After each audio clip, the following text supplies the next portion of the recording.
Islamic Finance TV, the only TV channel of the fastest growing Islamic economy in the world and the prime mover of Islamic finance news. Follow us on our social media handles and watch our reports and educational program at www.islamicfinancetv.com. For advertisement, please contact us at islamicfinancetv@gmail.com.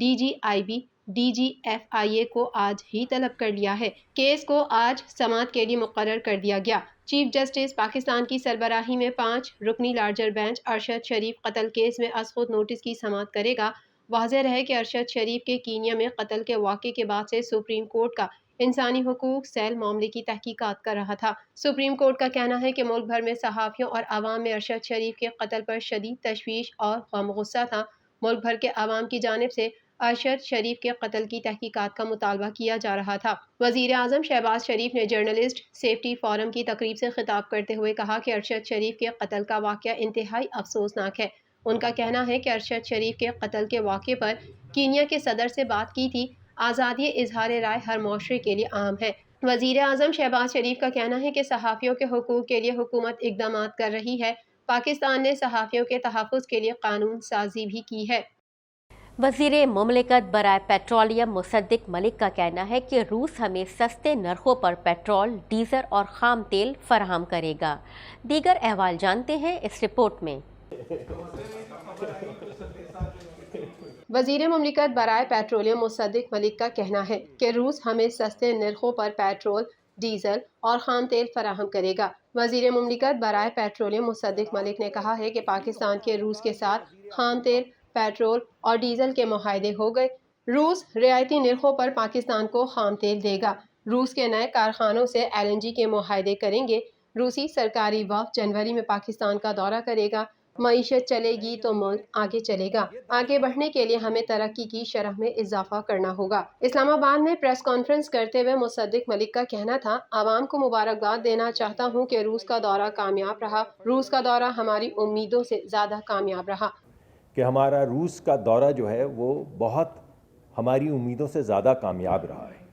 وزیر مملکت کا مزید کہنا تھا، گزشتہ برس دنیا green energy کی طرف گئی۔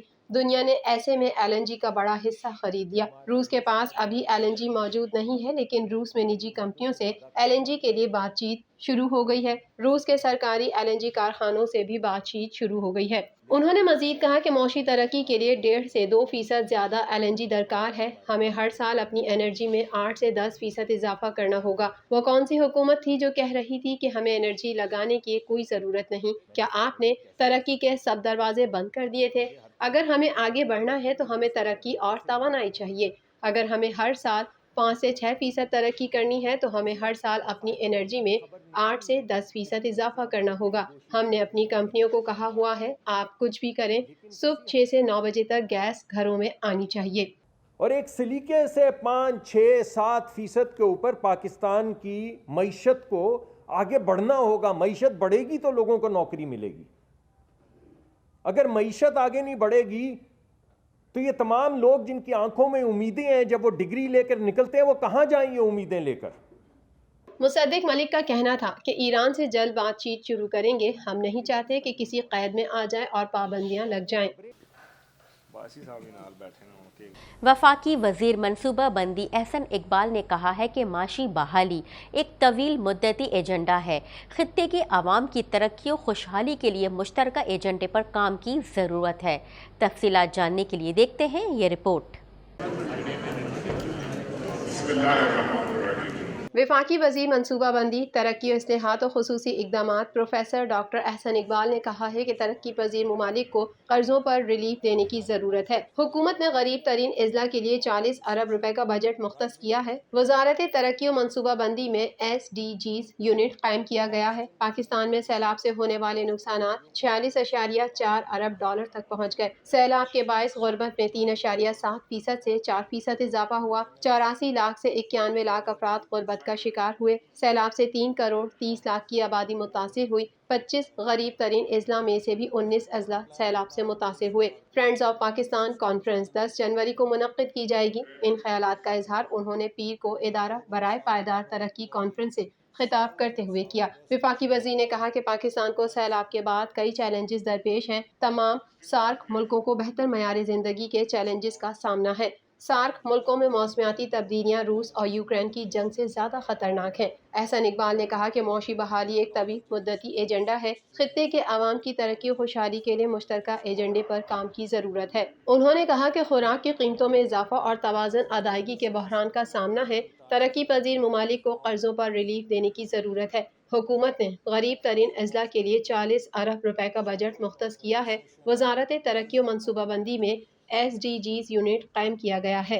وفاقی وزیر نے کہا کہ پاکستان موسمیاتی تبدیلی کی وجہ سے سب سے زیادہ متاثر ہوا۔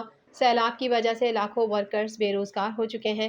سماجی تحفظ کے پروگراموں پر زیادہ توجہ دینے کی ضرورت ہے۔ گرین ہاؤس گیسز میں خطے کا حصہ بہت کم ہے۔ انہوں نے کہا کہ جنوبی ایشیا دنیا کا ایک پسماندہ خطہ ہے۔ 6 سال سے ہم سارک سمٹ کے انعقاد کا فیصلہ ہی نہیں، ہمیں آپس میں جنگ کے بجائے غربت، بے روزگاری، موسمیاتی تبدیلی کے خلاف جنگ کی ضرورت ہے۔ Such disruptions have severely challenged and the human development gains achieved so far by countries, including countries in South and Southwest Asia region. I said it at the High-Level Political Forum 2022 in New York, where we presented VNR 2022, that we are facing far more severe problem than COVID after Russia-Ukraine war. Supply chains are disrupted. وزیر اعلیٰ چودھری پرویز الہی نے chairperson Sara Ahmad کو Italy میں global collaborative award حاصل کرنے پر مبارکباد دی ہے۔ مزید جانتے ہیں اس رپورٹ میں۔ وزیر اعلیٰ پنجاب چودھری پرویز الہی سے chairperson child protection bureau Sara Ahmed نے ملاقات کی۔ وزیر اعلیٰ چودھری پرویز الہی نے چیئرپرسن سارہ احمد کو اٹلی میں گلوبل کولیبریٹو ایوارڈ حاصل کرنے پر مبارکباد دی۔ چیئرپرسن سارہ احمد نے وزیر اعلیٰ چودھری پرویز الہی کو گلوبل کولیبریٹو ایوارڈ پیش کیا۔ وزیر اعلیٰ پرویز الہی نے چیئرپرسن چائلڈ پروٹیکشن بیورو کا عالمی ایوارڈ کے لیے ٹاپ 10 افراد میں منتخب ہونے پر اظہار مسرت کرتے ہوئے کہا کہ بے سہارا بچوں کی مدد کا ٹاسک دراصل انسانیت ہمدردی کا بہترین نمونہ ہے۔ بچوں کو بھیک مانگنے پر مجبور کرنا معاشرتی المیہ ہے۔ ایسے عناصر کا قلع قمع کریں گے۔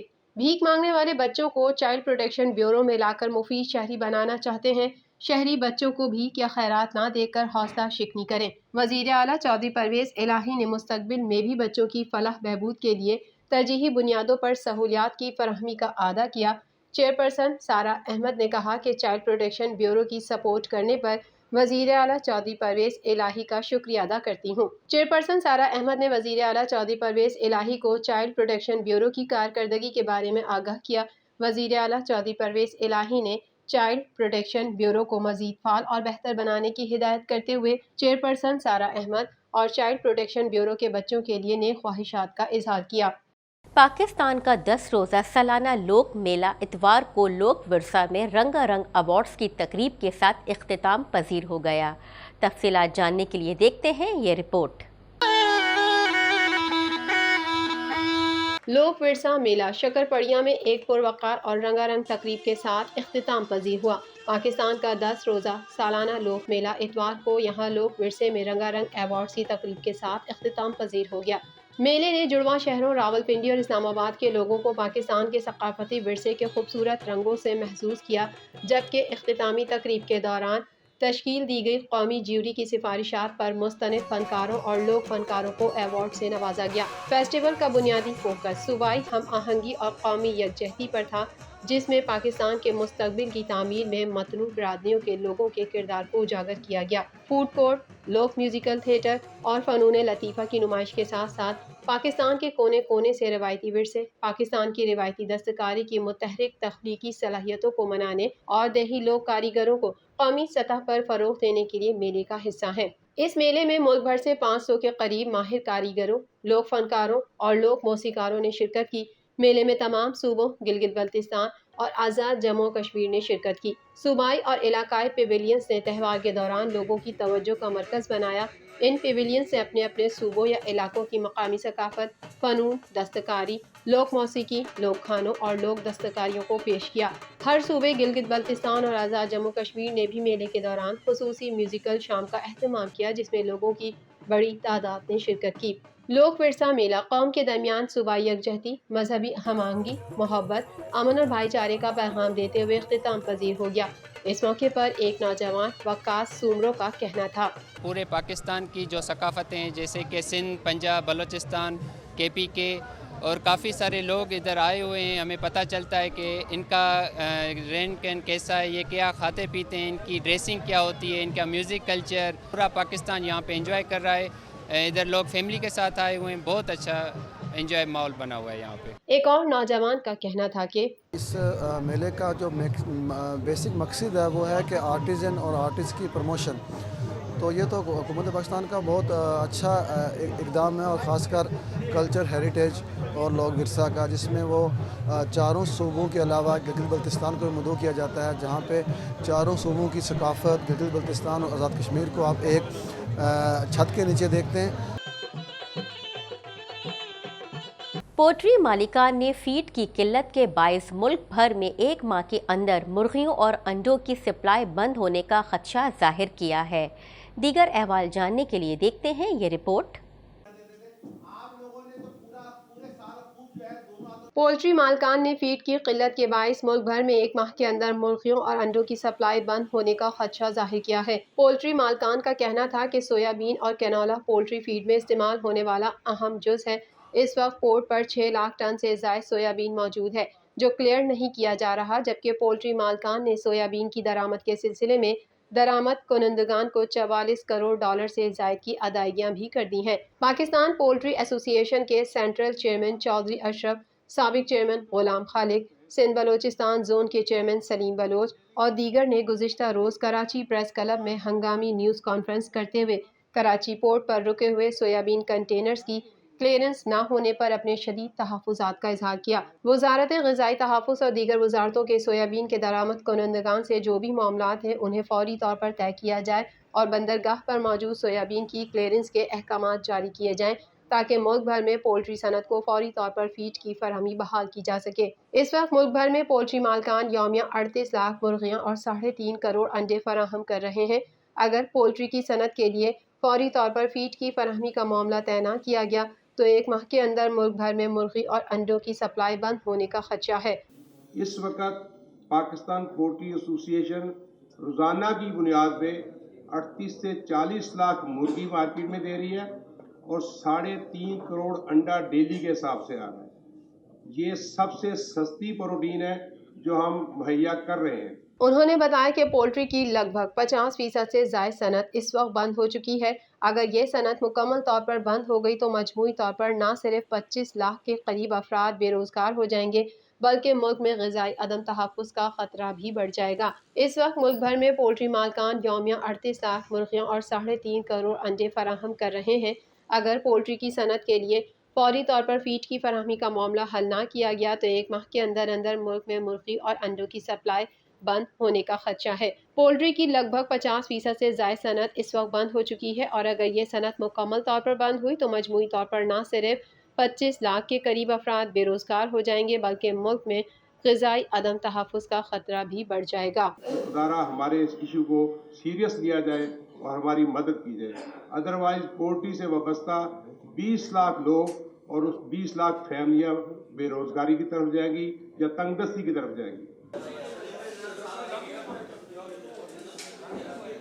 مزید خبریں بھی بلیٹن کا حصہ ہوں گی مگر یہاں لیتے ہیں ایک چھوٹا سا بریک۔